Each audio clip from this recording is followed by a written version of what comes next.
The year is 1843, and Arthur Schopenhauer sits alone in his Frankfurt apartment, watching the streets below fill with couples arm in arm celebrating another meaningless festival. His neighbors whisper that he's strange, a broken man who chose books over love, philosophy over family. They pity him, but here's what they don't know. In that solitude, Schopenhauer is completing the world as will and representation, a work that will revolutionize Western thought for centuries. While those couples below argue about dinner plans and whose family to visit next weekend, he's unlocking the fundamental nature of human suffering and the only real path to freedom. And 200 years later, we're still teaching his philosophy in every major university, while those happy couples' names have been erased from history entirely. Why? Because Schopenhauer understood something so dangerous, so threatening to the social order that they've spent generations convincing you it's a mental illness. The strongest men don't choose love over solitude. They choose solitude over love. And there's a reason this truth has been buried. You see, society needs you in relationships. It needs you distracted, domesticated, predictable, because a man who discovers the power of chosen isolation becomes ungovernable.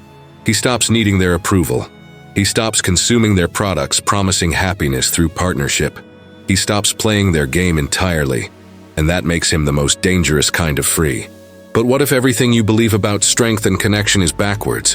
What if the very thing they taught you to fear, that empty apartment, that quiet Saturday night, that life without someone to complete you, is actually where real power lives?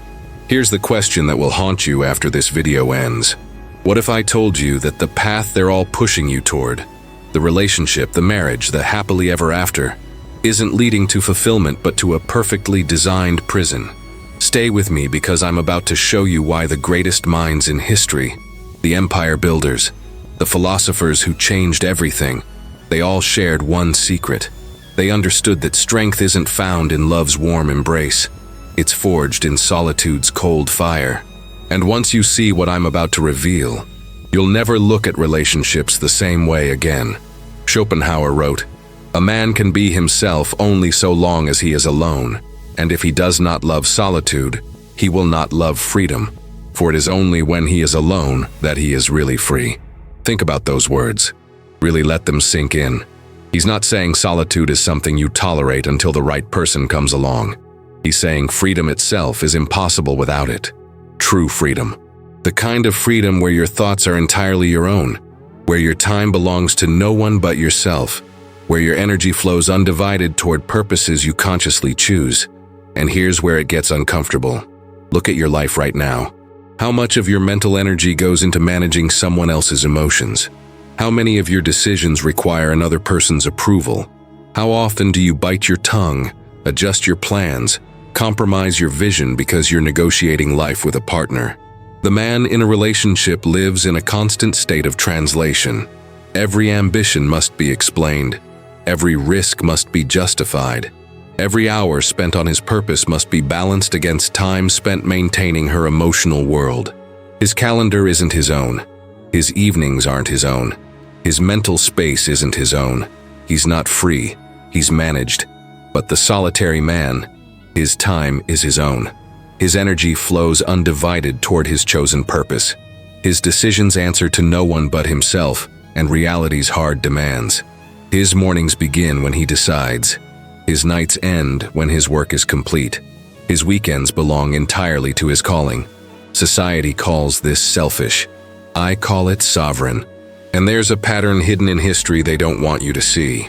A pattern so clear, so undeniable, that once you recognize it, you'll wonder how you ever missed it. Nikola Tesla, unmarried, gave humanity the electrical grid that powers civilization. Isaac Newton, unmarried, discovered the laws governing the universe itself. Beethoven, unmarried, created music that still moves souls 2 centuries later.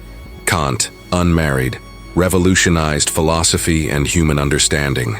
Descartes, Spinoza, Locke, Voltaire, Kierkegaard, Nietzsche. The list goes on and on. The men who fundamentally changed human civilization, who pushed our species forward, who created works outlasting empires, who touched infinity with their minds, they walked alone. This isn't coincidence, this isn't tragedy, this is cause and effect. Schopenhauer saw it clearly. Genius is its own reward, he wrote. For the best that one is, one must necessarily be for oneself. The creative force, that fire that drives men to achieve the impossible, it cannot be split between a relationship and a calling. It cannot be divided between domestic obligations and world-changing work. You cannot serve two masters. You cannot build empires while managing domestic harmony. You cannot touch infinity while someone's asking what's for dinner. You cannot revolutionize human understanding while processing your partner's feelings about her co-worker's comment. The math doesn't work. The energy doesn't multiply, it divides. And here's the part that will make relationship people uncomfortable. Schopenhauer believed that love itself is fundamentally a trap, not a romantic one, but a biological one. He argued that romantic love is nature's trick to get you to reproduce, that those feelings you think are so pure and meaningful are just your DNA hijacking your consciousness to ensure the species continues. In loving you, cease to be yourself, he wrote. You become a tool of the species. That overwhelming attraction you feel, that sense of completion when you find the one, that conviction that this person was made for you. It's not the universe bringing soulmates together. It's blind evolutionary programming making you sacrifice your individual will for genetic continuation. Nature doesn't care about your happiness. It doesn't care about your dreams. It doesn't care about your potential. It cares about reproduction. And it uses love as the bait to get you to abandon yourself. Think about this carefully. Before you fell in love, you had dreams, ambitions, a vision for your life that was entirely your own. Your future stretched out before you, full of infinite possibility. You could move anywhere, pursue anything, become anyone. Then someone entered your world and suddenly those dreams had to be negotiated, adjusted, often abandoned completely. Your possibilities contracted. Your options narrowed. Your life became smaller, even as they told you love was making it bigger. What happened? Did you become more yourself or less? Did your potential expand or shrink? Did you move closer to your calling, or did you compromise it for compatibility? The man who chooses solitude refuses this trap entirely. He says no to nature's programming. He reclaims his will from the species and directs it toward purposes he consciously chooses. He looks at the biological imperative to pair up, reproduce, and continue the genetic line. And he says, not me, not my life, not my purpose. This is what Schopenhauer meant by denial of the will to life. Not suicide, not depression, not hatred of existence, but the conscious choice to stop being evolution's puppet and become your own master. To stop serving the species and start serving your chosen purpose. To refuse nature's script and write your own. Now I need to know something, and I want you to answer honestly in the comments right now. What city are you watching this from? Drop your location, because I'm building a map of where the men who understand this truth actually live. Where are the men who refuse to surrender their sovereignty for society's script? Where are the warriors who choose solitude over comfort? Let's see where this tribe is gathering. Let me know your city right now. Here's what happens when you truly embrace this path, and it's not what they told you to expect. The noise stops. All that constant chatter in your mind about what she's thinking, whether you said the right thing, if you're meeting her needs, if the relationship is healthy, if you're doing enough, being enough, giving enough. When you remove all that mental static, you discover something shocking. You discover who you actually are underneath the performance.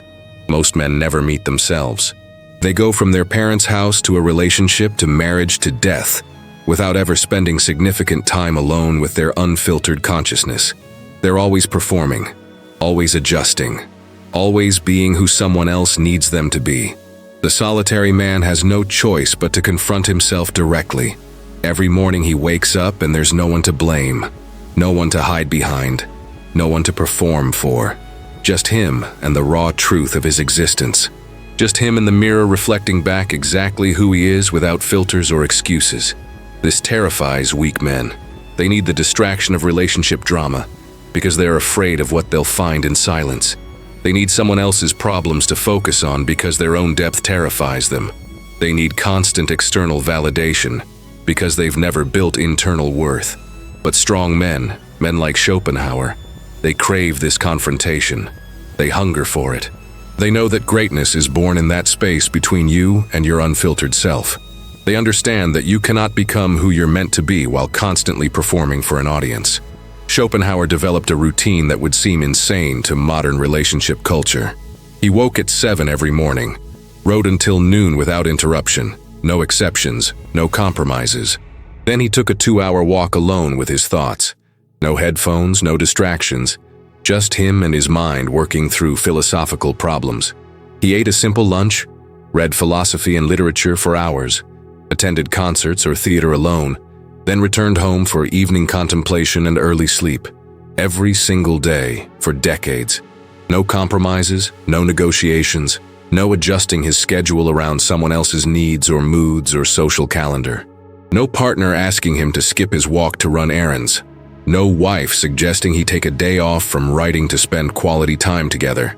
No domestic obligations fragmenting his focus.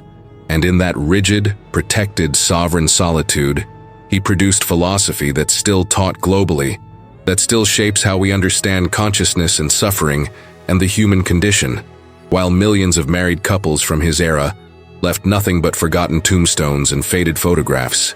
The world calls this sad. The world calls this lonely. The world calls this a wasted life. But who's really winning? The man who sacrificed his potential for companionship's fleeting comfort? Or the man who sacrificed companionship for immortal contribution? The couple who spent 50 years together then vanished into history's void? Or the solitary philosopher whose ideas still echo through universities worldwide, 2 centuries after his death? Here's the uncomfortable truth about relationships that Schopenhauer articulated with brutal clarity. Marriage means taking on a partner for life and being answerable to her for all your actions. What we demand from a wife is virtue. From a sweetheart, beauty. He saw marriage as fundamentally incompatible with the philosophical life, with the life of someone pursuing truth and greatness and contributions that outlast flesh. Because marriage demands your primary loyalty be to another person, while philosophy demands your primary loyalty be to truth itself. And these loyalties inevitably, unavoidably, constantly conflict. The married philosopher faces an impossible choice every single day, multiple times per day. His wife shares something about her day and expects engagement, emotional processing, validation, connection. Meanwhile, his mind is wrestling with a breakthrough insight about consciousness or suffering, or the nature of reality. What does he do? If he stays present with his thought, follows it to its conclusion, she feels ignored and conflict erupts. If he tables his insight to be emotionally available, the breakthrough evaporates, and his real work suffers. The thought that could have changed everything vanishes because he had to discuss her co-worker's passive-aggressive comment. There's no winning this game. You're always betraying someone, either her or yourself, either the relationship or your calling, either domestic harmony or your life's work.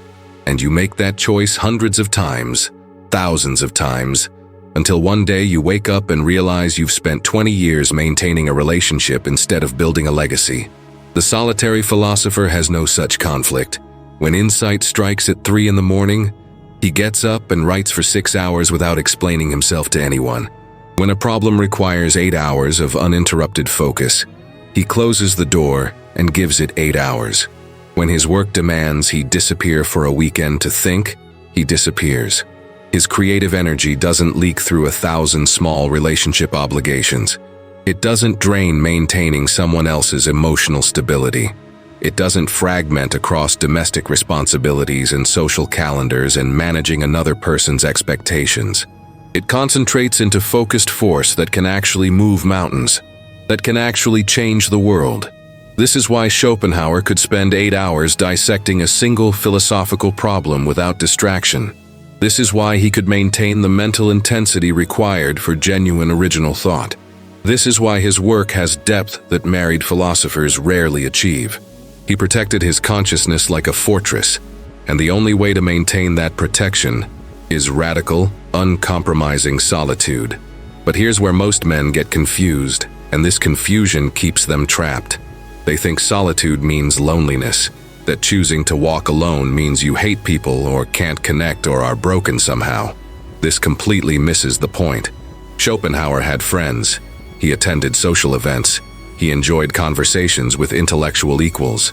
He wasn't a hermit hiding from humanity, but he controlled those interactions completely. He engaged when he chose to for as long as he wanted, with people he selected, then returned to his sovereign space where no one could demand his energy or fragment his focus. The difference between the solitary man and the married man isn't that one has people in his life and the other doesn't. It's that one owns his time and attention completely while the other rents it. One decides when to open the door and when to close it. The other gave someone a permanent key and wonders why he never has privacy, never has silence, never has that deep, uninterrupted focus where real work happens. Schopenhauer wrote something that should be carved into stone above every young man's door. A man is never happy, but spends his whole life in striving after something he thinks will make him so. He seldom attains his goal, and when he does, it is only to be disappointed. Here's what he understood that modern men have forgotten: the promise that a relationship will complete you, that finding the right person will solve your inner emptiness, that love will make you whole. It's a lie, a beautiful, seductive, socially reinforced lie, but a lie nonetheless. Happiness doesn't come from external completion. It comes from mastering yourself and pursuing purposes worthy of your brief existence. It comes from building something that matters, from contributing something valuable, from becoming someone significant. The man who seeks completion through another will spend his whole life disappointed because no person can fill that void. No amount of love can complete what was never incomplete. The void isn't a bug, it's a feature. It's the space where greatness grows. It's the emptiness that drives men to achieve the impossible. It's the dissatisfaction that fuels world-changing work. The man who tries to fill it with romantic love is like trying to fill the Grand Canyon with a garden hose. Futile, pathetic, and it wastes the very discontent that could have powered greatness. But the man who accepts the void, who learns to thrive in it, who uses that existential emptiness as fuel for achievement, he transforms suffering into power. He converts loneliness into laser-focused productivity. He turns isolation into creative force. This is Schopenhauer's greatest gift to men strong enough to receive it. He didn't promise you could escape suffering through love. He showed you how to use suffering as raw material for something magnificent. And that transformation requires solitude. You cannot do this work with someone constantly asking if you're okay, trying to fix your darkness, demanding you be happy and stable and emotionally available. You cannot forge yourself in fire while someone's throwing water on the flames, because they're uncomfortable with heat. The path to greatness runs through valleys most people refuse to enter. Dark valleys where you confront everything you fear about yourself. Cold valleys where comfort is absent and only raw truth remains.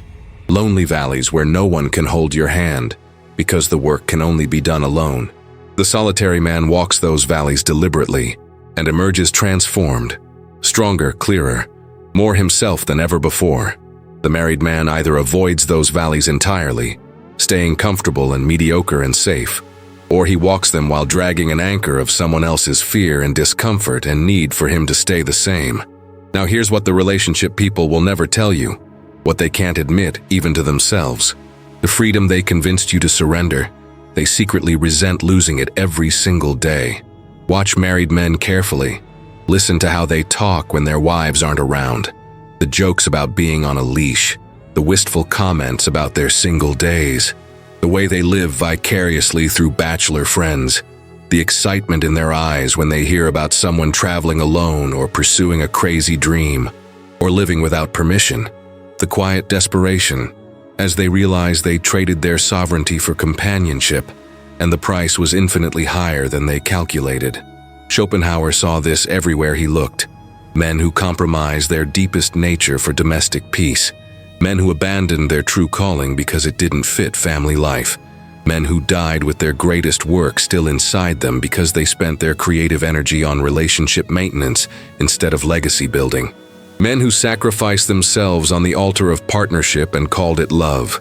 And society calls this maturity, calls it growing up, calls it being responsible, calls it what real men do. But what if it's actually the greatest tragedy? What if we're celebrating men for abandoning themselves? What if we're calling surrender wisdom and calling sovereignty selfishness? Here's the test, and it reveals everything. Ask a married man, if you could start over knowing what you know now, would you marry again? Would you choose this life again? Watch carefully. Most won't answer directly. They'll deflect, talk about their kids, mention some good times, reference practical benefits, avoid the actual question like it's radioactive. Because honestly, answering it means confronting a choice they can't undo, a path they can't untake, a trade they can't reverse. But ask a genuinely solitary man, a man who's built a life of complete autonomy, who's tasted real freedom and knows its value, if he'd trade it for partnership, and you'll get a clear, immediate, emphatic no. Not because he hates women or can't connect or is afraid of intimacy, because he's tasted real freedom, and no amount of companionship is worth surrendering it, because he's experienced what it means to belong entirely to himself, and he'll never go back. The strongest men don't need someone to complete them. They need space to become who they're capable of being. They need silence to hear their deepest thoughts. They need solitude to build their greatest works. They need freedom to pursue their calling without translation or compromise. Schopenhauer achieved in isolation what thousands of coupled men never approached, not despite his solitude, but because of it. His freedom from relationship obligations gave him something priceless: time, undivided attention, mental energy that flowed entirely toward his chosen purpose without fragmentation or dilution. While married men of his era spent evenings discussing household matters and weekends fulfilling social obligations and holidays managing extended family dynamics, Schopenhauer was unlocking the secrets of human consciousness. While they compromised their days to maintain domestic harmony and adjusted their ambitions to fit partnership constraints and negotiated their dreams through someone else's fears, he was writing philosophy that would outlive every marriage of his generation, every relationship of his century, every partnership that seemed so important at the time. Who really won? The couples who had warmth and companionship for a few decades, then vanished completely into history's dustbin, leaving no trace, no impact, no legacy. Or the solitary philosopher whose ideas still echo through universities and shape how we understand existence itself centuries after his death. This isn't even close. This isn't about being anti-relationship or anti-love or anti-connection. This is about understanding what you're built for. Some men are designed for domestic life, for partnership, for building something with another person. Their calling is compatible with compromise. Their purpose fits within partnership. And that's fine. That's their path and it works for them. But other men, the men watching this video right now, the men who feel something stirring as these words land, you're built differently. You feel it in your bones. That restlessness when people talk about settling down. That resistance when society says you should want what everyone else wants. That knowing that your path requires walking alone. That certainty that partnership would dilute rather than amplify what you're meant to build. Schopenhauer called it the burden of genius, but it's really the burden of authentic strength. The knowledge that your potential demands more than comfortable domesticity can provide. That your calling requires sacrifices comfortable men refuse to make. That greatness and partnership rarely coexist in the same life because greatness demands everything, while partnership demands half. You're standing at a crossroads right now, and the choice you make will echo through every remaining day of your life. Down one path lies what they told you to want, what they programmed you to pursue from childhood. Find someone special, fall in love, build a life together. Compromise your edges for harmony. Negotiate your dreams through another person's fears and limitations. Become part of something instead of entirely yourself. It's beautiful in its own way. Millions walk that path contentedly. You'll have someone to split expenses with, someone to process emotions with, someone to blame when life doesn't deliver what you expected. Society will celebrate you. Your family will exhale in relief. Your friends will attend your wedding and congratulate you on finally growing up. But every night for the rest of your life, lying next to someone in the darkness, you'll wonder about the other path, the road not taken, the man you could have become if you'd been brave enough to walk alone, the work you could have built if you'd protected your energy instead of splitting it, the legacy you could have left if you'd chosen significance over companionship. Down the other path lies something society can't sell you because it threatens their entire system. complete ownership of your existence, the power to wake up each day and answer only to yourself and reality, the freedom to pursue your calling without translation, justification, or compromise, the possibility of achieving something that outlasts your flesh and justifies the audacity of being born. This path offers no guarantees of comfort, no promise of warmth on cold nights, no assurance that you won't face moments of crushing loneliness. But it offers one guarantee that matters more than all of those combined.